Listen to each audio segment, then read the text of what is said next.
Well, at this point in the semester and with our IEPs, we have looked at the vision or the desired outcome for our student. We've discussed the general curriculum considerations. We've written the present level of academic achievement and functional performance, or the PLAF. So it is now time in the IEP process to consider and to write measurable goals.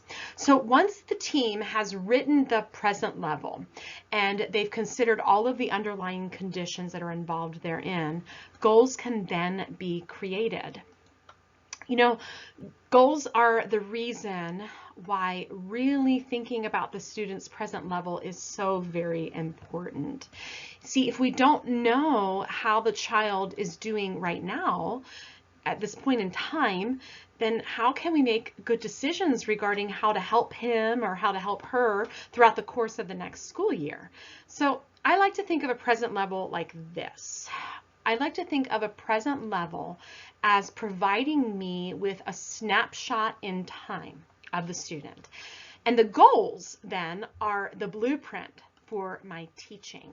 So as we work through this PowerPoint on writing annual goals, let's think about how these goals are going to be the blueprint for how we are going to teach our specific student. You know, we may be so focused on academic learning, which is, very typical and completely understandable, that we honestly sometimes forget or we neglect to consider goals for a child in other areas of his life. And our purpose, frankly, should be to teach the whole child, help the whole child succeed, not just the academic part of the child or the social component of the child. So we need to determine which of these kinds of goals that we're going to include in our IEP. We have to take into consideration, frankly, what is of utmost a priority for the student's family, so on and so forth. Do you remember how we discussed having a vision for the student? What are the hopes? What are the dreams of the students? What do his or her parents see for them? What do the teachers hope and dream for the student? This then helps us to keep focused on the needs of the child as we look at the whole child in all of these areas: academic, recreation, community, home, jobs, post-secondary education, other educational areas. We need to look at the entire child as we are considering their goals that we're going to create for their IEP. Why are goals so important? Well, we create goals, we write goals, frankly, with the best interest of the student in mind. Teachers then will turn around and use these goals to plan accurate instruction and accurate learning activities. If we don't have good goals, then teachers can't good teach, and we need that. We've got to have that. So non-specific goals are likely to lead to undirected instruction and wasted learning time for our students, which is a travesty, frankly, with the amount of time that we are putting into an IEP in general. So teachers also use goals to design and to administer accurate assessments of student progress toward those goals. So specific measurable goals allow teachers to continually monitor the student's progress and the student's learning, so then the teachers can turn around and make any changes in curriculum or any changes in instruction as students progress, or frankly, even as students don't progress, okay? So not only do teachers use goals, but team members also use goals as well. So team members will refer to the elements of the goals to verify the student's final achievement. And we'll see this when we reconvene for the IEP for the review time. So if we have when we reconvene for the yearly meeting, we look back at the student's goals and we identify how has that student met the benchmarks for those goals to see has the student achieved what we had hoped the student would achieve in this time frame. So the next few slides, we're going to focus on the relationship between goals, objectives, and benchmarks. So just be kind of strap on your seatbelt and understand this. This might be information that you've heard before. Maybe some of it might be a little unfamiliar, so just be aware. So annual goals are statements. They are statements that identify with what knowledge, what skills, what behaviors we want a student to be able to demonstrate from the time we put the IEP into implementation till the next scheduled review. So it's a year-long overview, if we will, where we see the child going in 1 year. And it's important that we understand that. Goals should be meaningful, measurable, able to be monitored, used in decision making, and we'll talk a little bit more about that as we go today. Annual goals then are based on the priority educational needs of the child. So with some children in particular, there are literally tons of goals that you can make. So you've got to learn to prioritize those goals so that you can actually achieve, a number that the child can actually do in a year. So in that, then, we write what are called short-term objectives, or another word would be a benchmark, if you will, that break those goals down into smaller components that get us to the greater goal, which is the big goal for the year. So we'll have like a big goal, and then we've got little benchmarks that help us to make or meet that big goal. So keep in mind that IEPs are written so that in the very least, there's an annual review every year. We know that. What's interesting is prior to IDEA 2004, actually all annual goals were required to have those benchmarks or those objectives listed in the IEP. However, that has actually changed since IDEA 2004, and only students who are being assessed with alternate state assessments, like the Wisconsin Forward exam, for example, if they're getting an alternate exam, only those kids that are having alternate assessments, state and national assessments, have to have objectives or benchmarks written into their IEPs that accompany their goals.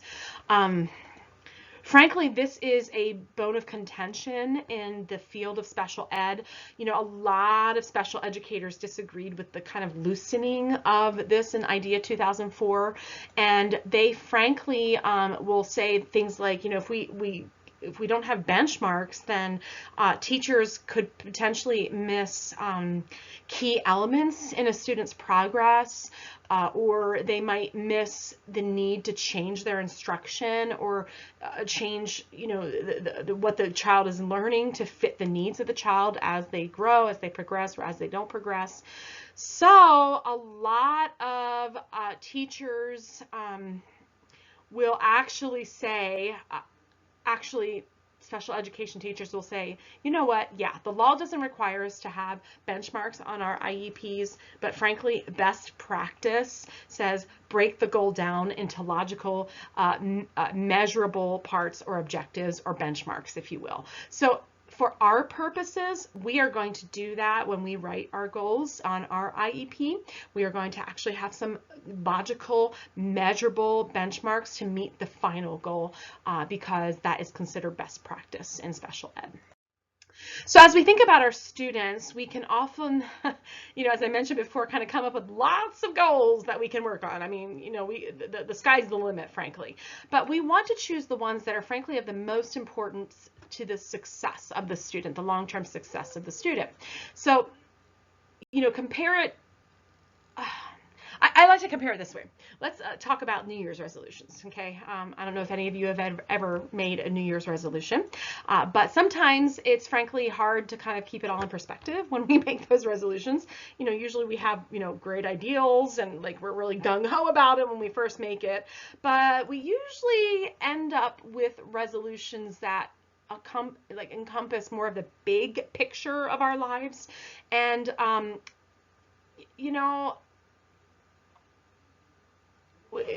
that can be a problem, okay, because we don't have those it's not overly meaningful. We don't have these little benchmarks to help us get to the big picture thing. And then often what happens is we lose hope or we lose steam because we don't make these little benchmarks along the way.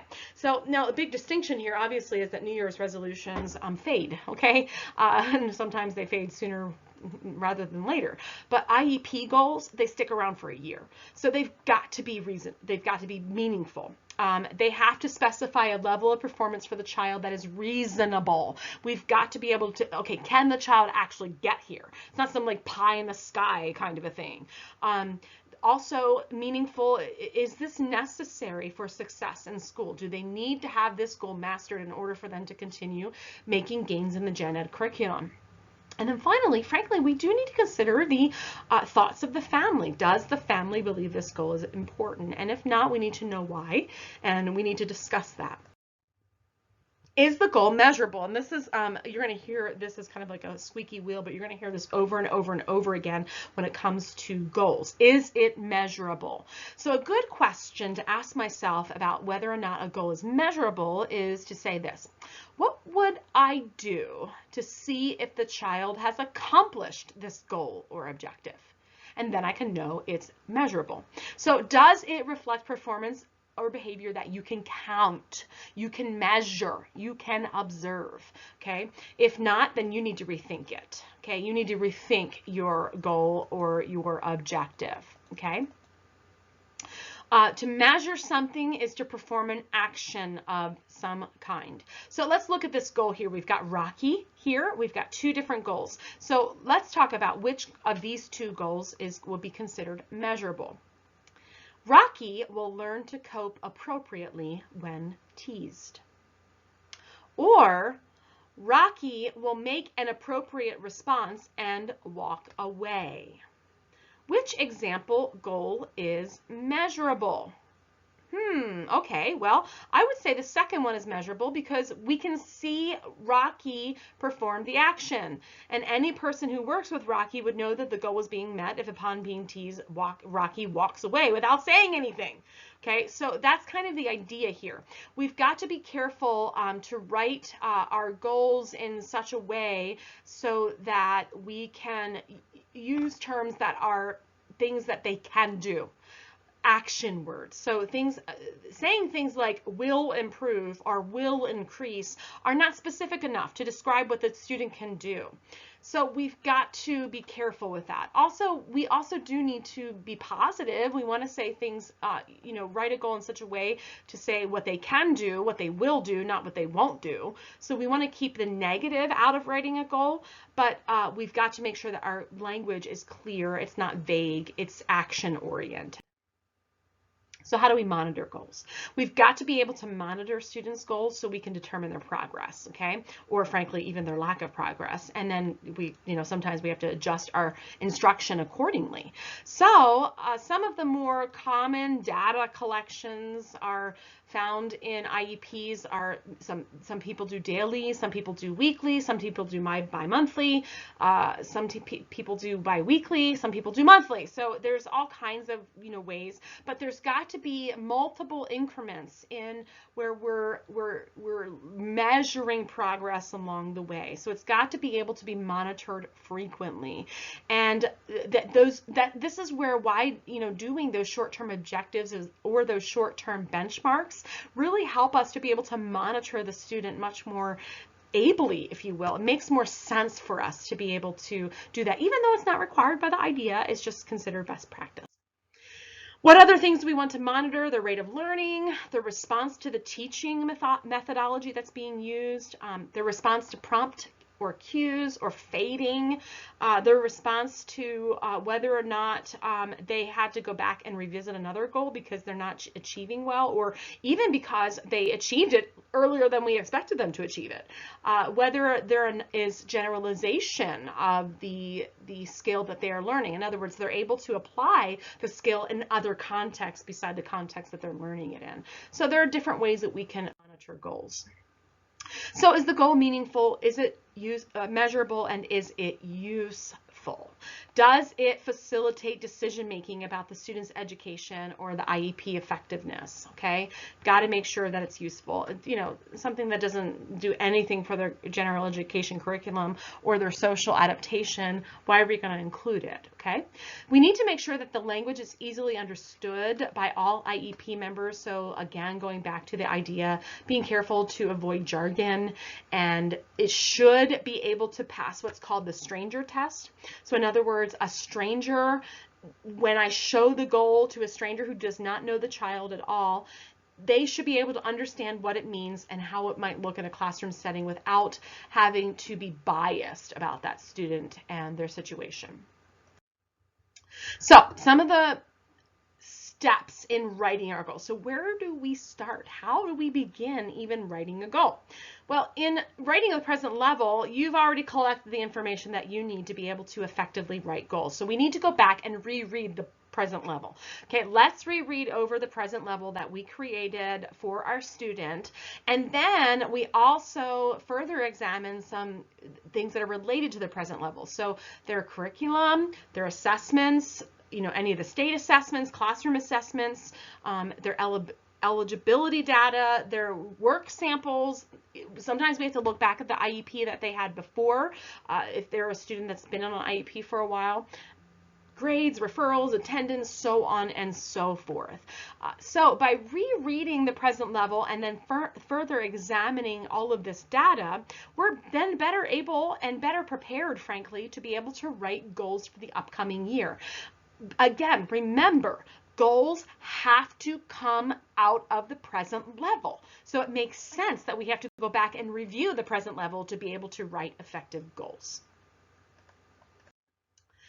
So things to consider when we are identifying goals. So at the IEP meeting, when I am writing goals for a child, a nice question to ask the team is this: what 3 or 4 things does this student do now that would be, or we would really like them to do better by this time next year? It's kind of the question we need to ask. At other times, the question might be phrased a little bit differently. We might say something like, what 3 or 4 things does this student do now that we would not like her to do by this time next year, really depending upon the situation. So again, we need to review the present level, review the areas of need. We need to determine which aspects of need will need to be met with accommodations, and what is going to require some specialized instruction, some pull-out instruction, reading or math or social skills or whatever have you. We need to identify the academic or the functional skills that the student needs to learn in order to demonstrate that they are performing this skill. Okay. Which of these are essential to meeting the vision that's been articulated by the entire IEP team? Okay, which are challenging goals, but they're still attainable. Okay, which are essential goals to a student's ability to participate in the general education curriculum. And again, those essential goals are of utmost priority. Okay, what might be considered alternative content standards? Where might we have to make modifications for this child, such as, the idea that they're not going to be able to meet the standard that is grade level, so we're going to have to modify their curriculum or their instruction to be able to meet an alternate standard. We need to also consider whether or not with this goal, we need to teach the child some kind of a skill to be able to meet the goal.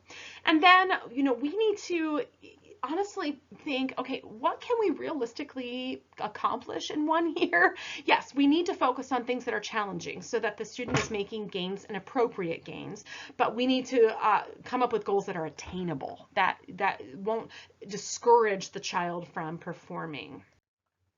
So we're going to move into talking then about writing IEP goals, which is something that you need to know how to do. And honestly, this is a skill that is performed and it is perfected, if you will, over time.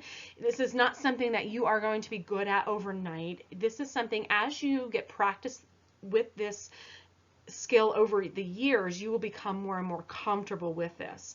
So we're going to talk a little bit about how to write goals for an IEP. Number 1, we want to write goals that are SMART. And you probably have seen this acronym before in regards to goals, and we're going to use it for our writing of goals for an IEP. So the specific component, so the S stands for specific. So these are the conditions in which the behavior is going to be performed for the child. Measurable, the behavior stated in the goal has to be able to be observed or counted to be able to, be counted here, okay? Is it achievable? So is it realistic? What are the criterion for being able to master the goal? Results oriented. Is this, the student should be able to repeat the task under various types of circumstances with different people or with different cues during different times of the day and in various environments. Okay, so the results, it's very results oriented in varying aspects. And then it's time bound. It maintains over time. It doesn't happen just one time, but they're able to maintain that goal over time. Okay, so SMART goals is what we're looking at. Now, if the SMART acronym is kind of confusing or doesn't work for you, try this to view the main components of goals. So we can say it like this. The student, that's the who component, will do blah, blah, blah, blah. That's the behavior component. To what level or degree, that's a criterion component.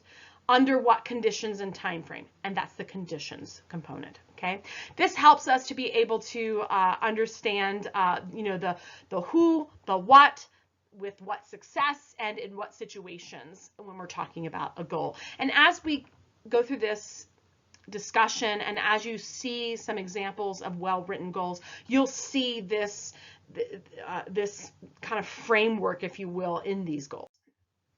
So what we're going to do in the following 4 slides is we're going to kind of practice together, if you will, using the acronym SMART to identify and then write components of annual goals. So what I'm going to do is I'm going to provide you some examples of goals in the following slides. So I'll give you just, a little bit of time to read the examples, and then you're going to decide if the goal addresses each element of the SMART acronym, okay? So you're going to think yes if it does and no if it doesn't, and then we'll kind of talk about the results afterwards. So this is example goal number 1. Edgar will understand how to write accurately. And then here you have specific, measurable, achievable results, and time bound. And specific. Does it name the conditions under which the behavior will be performed? Well, no. It doesn't. There's no conditions here, so that would be no. Is it measurable? Is there a statement of observable, measurable behavior? How can I observe somebody being understanding? No. So it's not measurable. It's not observable. Is it achievable? Is there a statement of criterion for mastery? How do we know that he's achieved this goal? No, there is not, okay? There's no criterion involved here. Is it results oriented? Is there a statement for the generalization of this goal? Where are we going to see this goal happen, in other words? There is not. And then finally, is it time bound? Is there a statement for maintenance of this goal? How long is this goal going to last? And no, there isn't. So is this a good goal? Is this a SMART goal? No, it is not. Example goal number 2. When asked by the teacher, Katya will behave appropriately for 3 consecutive weeks. So, is this goal specific? Does it name the conditions under which the behavior will be performed? Yes, it does. When asked by the teacher. Those are the conditions that the behavior is going to be performed. All right. Yes, number 1. Number 2, is it measurable? Is there a statement of observable, measurable behavior? Well, if you notice here, the behavior is behave appropriately. Is that observable? It's not overly, it's a little vague. Is it measurable? Definitely not measurable. So the answer to this one is no. Is it achievable? Is there a statement of criterion for mastery? No, there is not. We don't know how she will exhibit that she has completed this goal. Is it results oriented? Is there a statement for the generalization of this goal? No, there is not. There's no, we don't see where it's going to be held. Okay. And then is it time bound? Is there a statement of maintenance for the goal? And the answer to this one actually is yes. 3 consecutive weeks. So it's specific and it's time bound, but it's missing the measurable, the achievable, and the results. So here's an annual goal for Jessica. Let's decide which phrase from the goal matches the SMART acronym, if you will. So when given a grocery list with 5 or fewer items and a $10 bill, Jessica will select and purchase all the items on the list with fewer than 5 prompts in 3 different grocery stores over a 3-week period. So what is the specific part of this? The conditions. When given a grocery list with 5 or fewer items and a $10 bill. All right. What is the measurable aspect of this? She'll select and purchase. We can see her doing these things. We can objectively measure this. All items with fewer than 5 prompts. All items with fewer than 5 prompts. It's achievable. In 3 different grocery stores over a 3-week period. And you can see that this is a SMART goal. It is written very smartly. Here's a present level statement. This is Morris. He's a 2nd grade boy. And what we're going to try to do is we're going to write an annual goal to address his need, making sure that we include all 5 elements of the SMART acronym. So the present level statement is, when directed by the teacher to be seated, Morris yells defiantly and refuses to sit at his desk. 80% of observed instances across settings. So what is our annual goal going to be? It's got to be SMART, it's got to be measurable, it's got to be achievable, it's got to be results oriented, and it's got to be time bound. So how can we answer this? Well, what do we want Morris to do? Well, we want him to sit at his desk quietly, pretty much a lot of the time when, the teacher tells him to do this. So what could this look like? When directed by his teacher to be seated. So it's the same condition. Morris will quietly sit at his desk.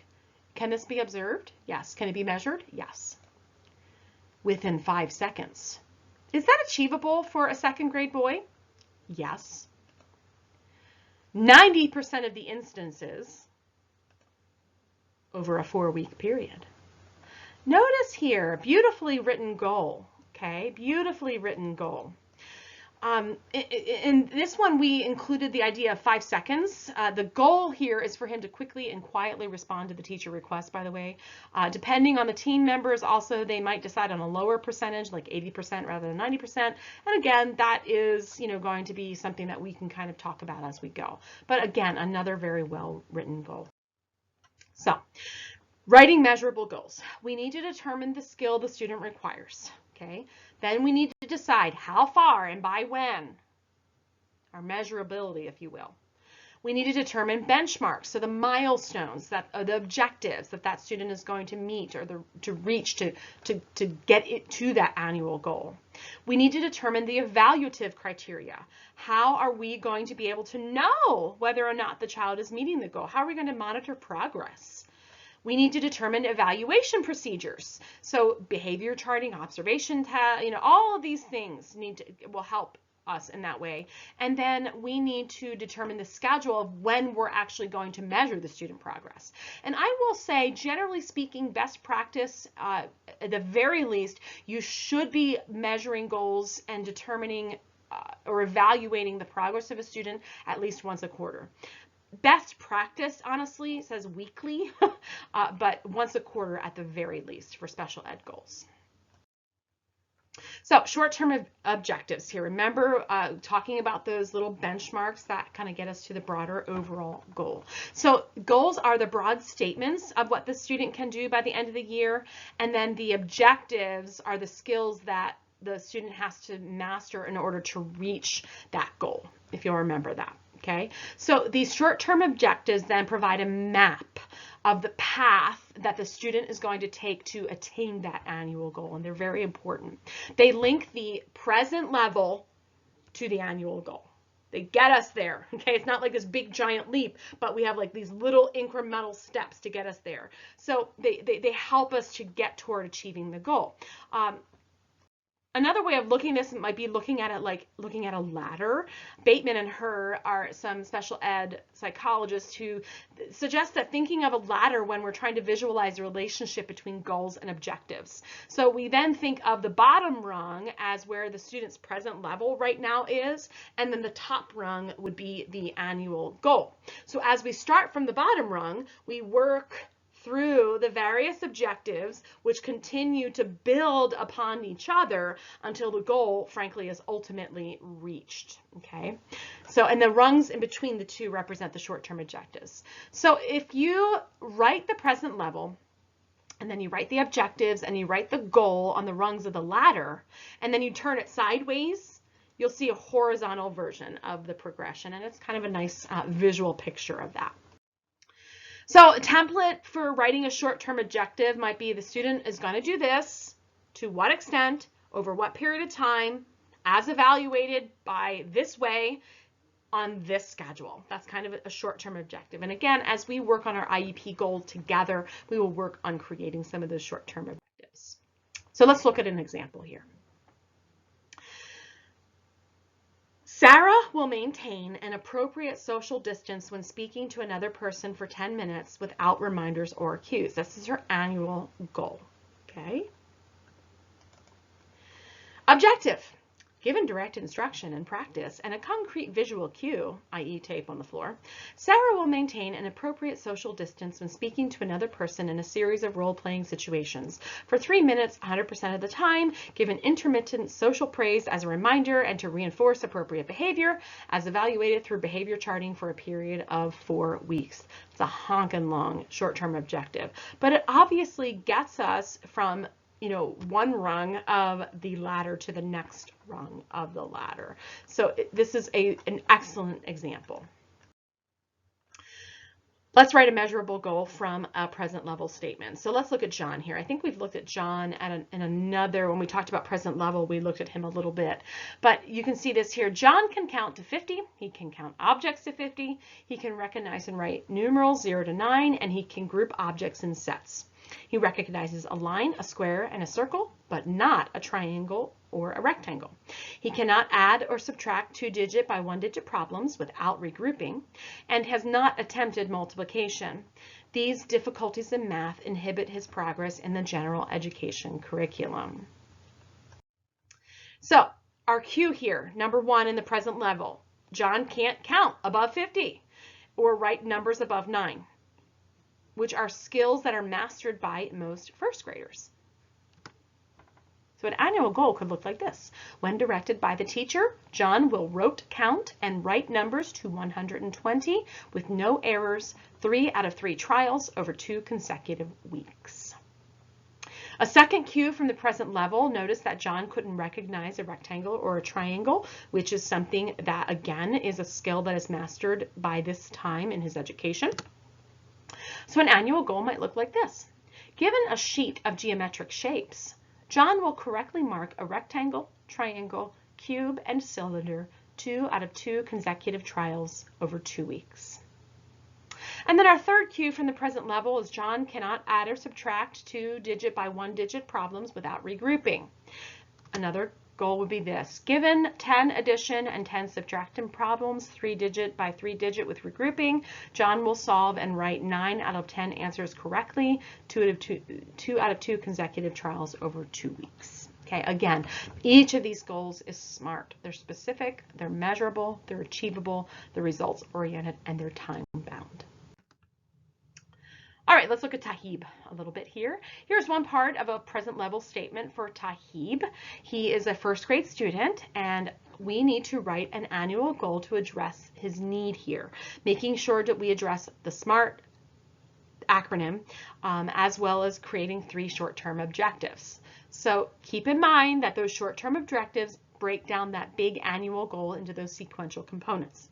So the present level statement is this. Tahib can undress himself independently, but needs verbal prompts to select his clothing and cannot fasten zippers, snaps, or buttons. He resists physical prompts to fasten his clothes. So an annual goal with 3 consecutive objectives could look like this. When his class gets dressed for outdoor play or at the end of the school day, Tahib will independently select his coat. So specific, when his class gets dressed for outdoor play or at the end of the school day.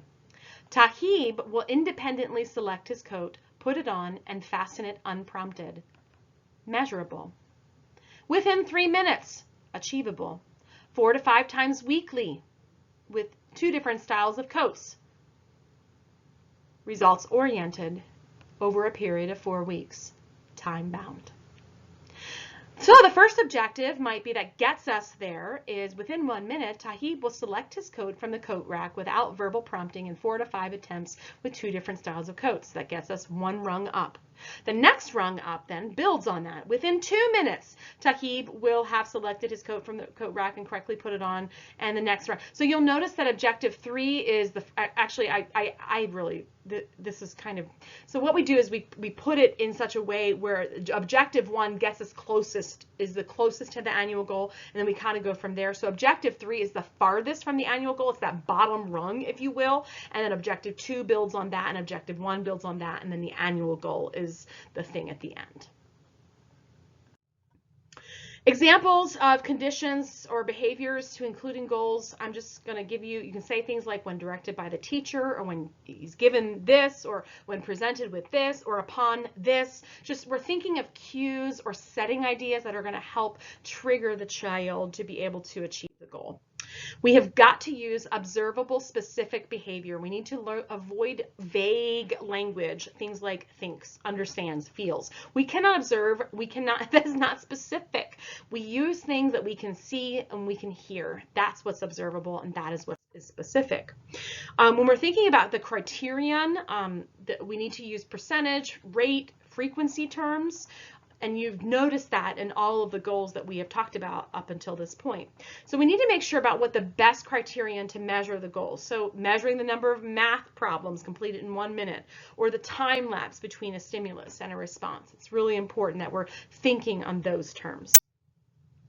So an example, another example, good example goal. In order to improve math skills, Michael will compute math problems in the 5th grade classroom that require 1 or 2 digit regrouping with 80% accuracy over 10 consecutive trials. This activity will be evaluated through daily assignments by Michael's math teacher.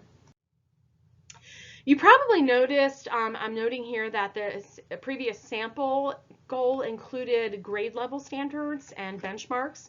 And again, this is best practice in IEP development, and most districts actually require that. So you need to be familiar then with your district or your state standards and using them as you create good goals that match up with the present level for your child.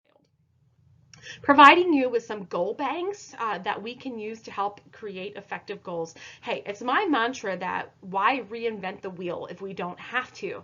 And these goal banks have excellent examples of goals, and even some of them have the short-term objectives already written for you, that you don't have to like create goals out of your head.